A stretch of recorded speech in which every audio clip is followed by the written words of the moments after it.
България има най-плодородната земя в Европа и внасяме домати от Турция. Знаете ли колко земя стои необработена?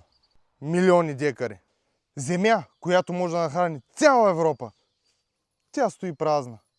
Докато ние купуваме краставици от Испания, ябълки от Полша, мляко от Германия.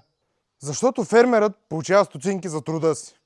Защото системата не го подкрепя. Защото е по-лесно да внесеш, отколкото да го произведеш. И докато ние спим, нашата земя храни чужди хора. Аз съм на 25 години. Отглеждам земя, отглеждам животни и произвеждам истинска храна. Не защото е лесно, а защото някой трябва. И ако всеки един от нас обработва своето, България ще се храни сама. Земята чака. Въпросът е дали ние ще се върнем към нея.